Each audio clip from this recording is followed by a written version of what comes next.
Today I'm talking to a true heavy metal legend.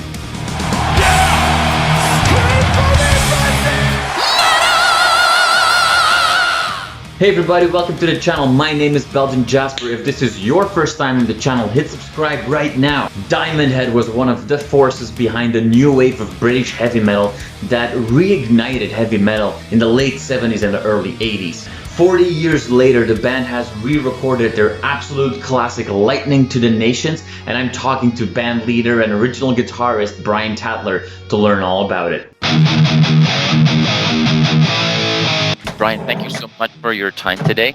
Congratulations on 40 years Lightning to the Nations. That's a big milestone. You must be excited. Absolutely. I had no idea that Diamond Head would still be going in 40 years from 1980. I had no idea. And of course that we'd still be talking about this album 40 years later. And of course re-recording it.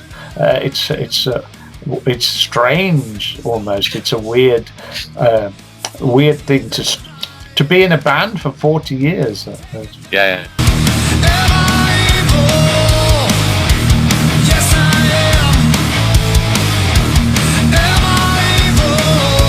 You know, when people check out your the band's profile on Spotify, they see basically the 3 most played songs are 3 times Am I Evil, just 3 different versions. That's weird, isn't it? Yeah. No. Does that ever do you ever get bored with that? You know, the Eagles at one point famously started playing Hotel California as the first song on a show just so that they could get rid of it and then focus on other songs. How is that for you? No, I'm very honored that people like at least one of my songs, so I'm always eternally grateful that Am I Evil has become this, like a rock classic, and it's got a life of its own. It just goes out into the world. I mean, a lot of songs die, don't they? They just disappear. There are album tracks and people never play them and never play them on the radio. But certain songs, and in our case, Am I Evil, just become like this thing, and there's nothing you can do about it. You can walk into a rock club and there it is, somebody's playing Am I Evil. or a guitar shop. Sometimes I'm in a guitar shop and I can hear somebody playing the riff to Am I Evil. Does that just happen to you when you walk into a store that people just see you and go like, let's quickly start playing this riff to impress you? It has happened, yes. And they think I'm going to be all, ooh, brilliant, but that really never happens to me. I've heard this before, play something I've not heard.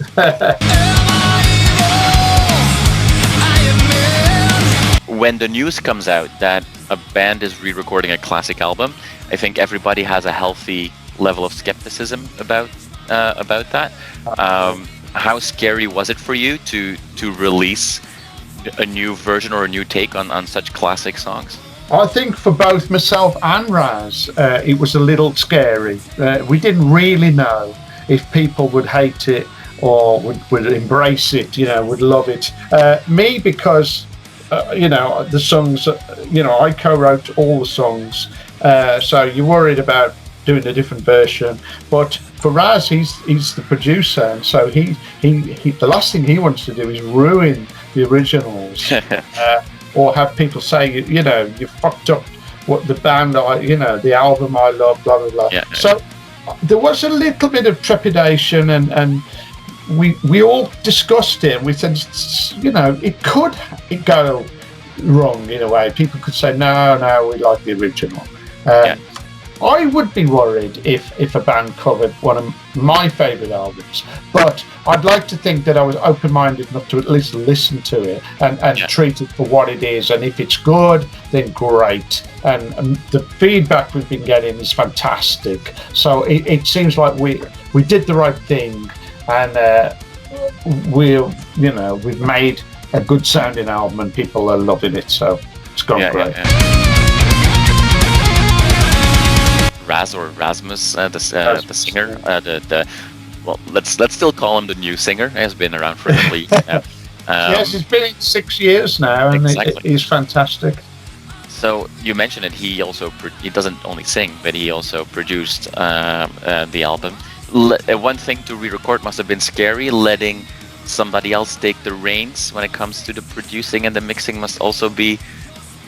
Is that difficult for you, or were you happy to let somebody else take? I was happy to let Razz do it because he did such a good job on the last album, The Coffin Train. So I know his credentials, and I've worked with him for a few years now, and I know what he's capable of. And so it didn't become an issue, and I knew it'd be fine. And of course, I'm always there as a sort of quality control, and he respects my opinion, so he would run everything past me, and he would send mixes, and he'd say, I've done this vocal idea on this track, what do you think? And sometimes I'd say, and other times I'd say, yeah, it's fantastic, crack on. But I couldn't be the producer. I don't think I know enough about the technology. I've got a Pro Tools LE rig, but he works a full Pro Tools rig, and he knows it inside out. He's very fast, and he gets these sounds, and he knows how to do this. Then so he was the logical choice out of the 5 members of Diamond Head. It was only ever going to be Razz who was going to be the producer, and so he's done a brilliant job. Awesome. He is very talented, and he does do more than just, there's no way he's just a hired gun. He absolutely involves himself with it as much as possible, because he's so passionate about music and about his career and what he thinks he's capable of.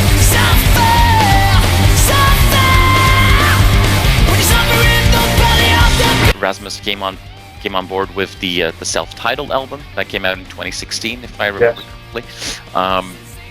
That album already received, great reviews, did well. But I would say that The Coffin Train really must have surpassed all your expectations. I think that was a phenomenal album, and I think it's also fair to say now that with those albums and with the new released, the re-released version of Lightning, with the new band, it's really a new era for the band. It's no longer, hey, this is a comeback of a band that had classic albums. It really feels like this is a current day era of the band that is firing on all cylinders, and that for you must be a nice position to be in, because I assume that everybody still wants to talk to you about the old classic albums, but it's great to have all this new music.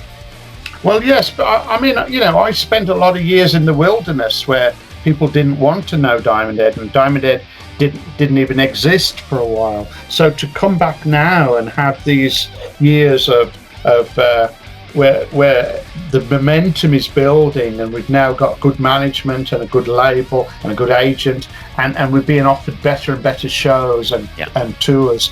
It does feel like it's building and building.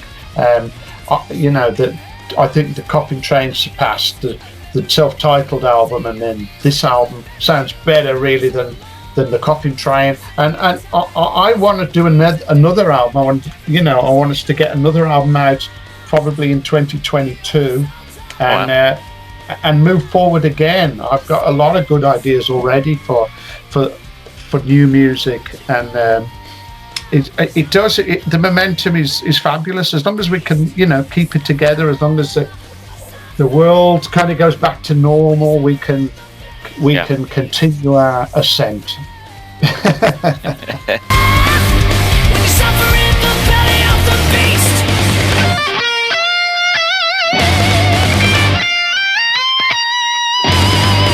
But it is interesting to see how many young people are discovering your music. Because when I saw you guys play Toronto for the last time, which was I think 2 years ago, it was surprising how many people were there that were much younger than I am. And I was already, I was a teenager in the 90s. I was not around when you had your first era of the band, really.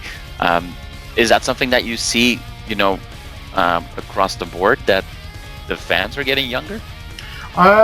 I think we get a mix of both. We get the guys who've been there since day one, but that's probably a diminishing return. and it is nice to make new fans, and maybe they buy into the part of the new wave of British heavy metal, or the longevity and the influence that the bands had on certain bands. So Diamond Head's become a bit of a cult band, but also a bit of an influential band, and maybe an important band in the stepping stone and the lineage of heavy metal from, through Black Sabbath into the Metallicas and beyond. But Diamond Head, even though we weren't a big band, we didn't sell loads of records, we've become this important band, and so maybe the younger guys just feel they've got to come and see what all the fuss is about and check it out, and they think, well, I know some of the songs, I know Am I Evil, I know Helpless, so let's party, let's go and rip it up. See the flashing lights in the thunder roar. I've gotta set you alight. Gotta make it, man. You got no choice. Gotta feel this all tonight. Yeah, so talking about playing live and putting on good shows,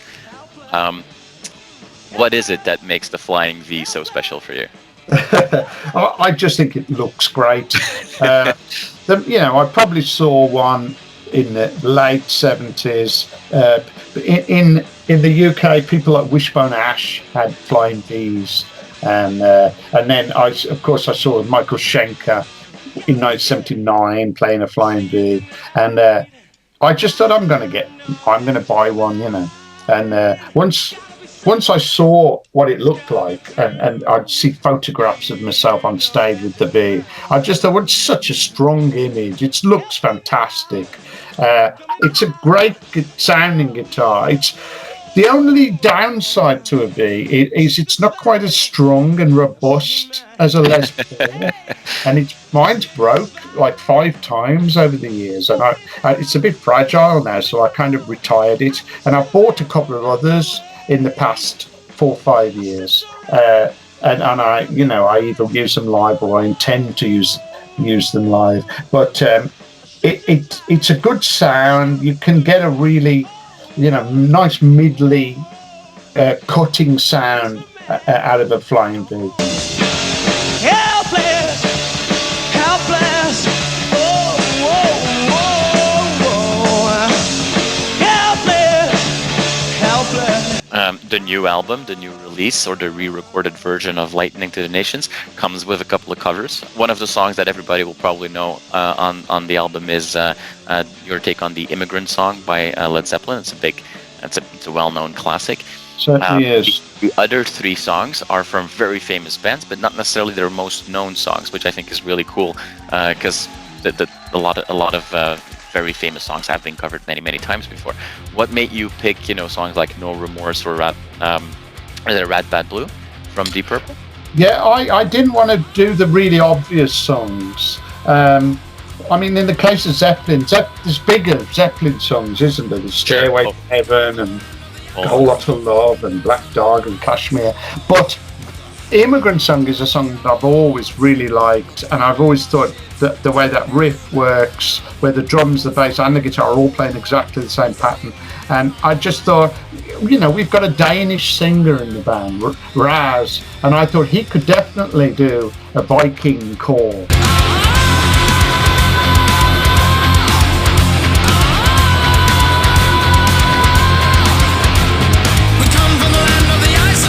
So yeah, No Remorse. Again, I didn't want to do a big song. I didn't want to do anything up to the Black album, obviously. We could compete with that kind of level of production. But I thought, right, Metallica have only covered songs off Diamond Head's debut album. Let's cover a song off Metallica's debut album. And I didn't want to do Seek and Destroy. And I thought Whiplash has already been covered. So let's do No Remorse, because I think it's got some Diamond Head DNA. Yeah, it's a different song on that album, right? Yes. It's not that straightforward thrash, No, and vocally it's a little bit more, melodic and interesting. And I thought it reminded me of Diamond Head, there's bits of Dead Reckoning in there, bits of Sucking My Love in there, and the way it starts with the big solo reminded me of The Prince.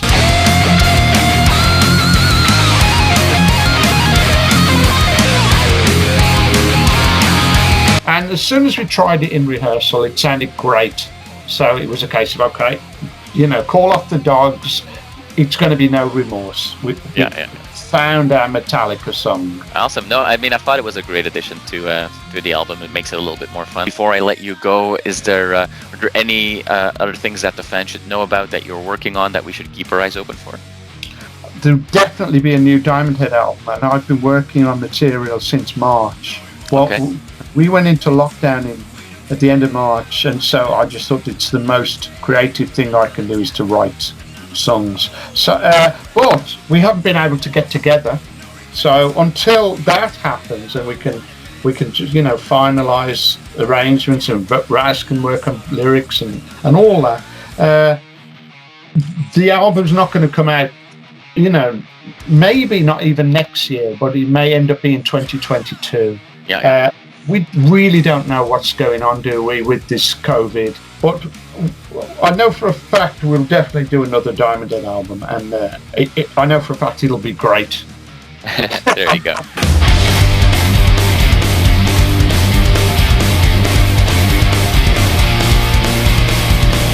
Brian, I want to thank you so much for your time today. Really excited about the re-release, but also still about the Coffin Train. It's a great album. So I look very much forward to the new music that you guys will shoot our way in some time, whenever you guys are ready for that. Yes. Thank you so much. I hope you have a wonderful rest of the week, and thank you again for your time today. Cheers. Alright, so if you like that video, click right here to see more content like it and subscribe to the channel.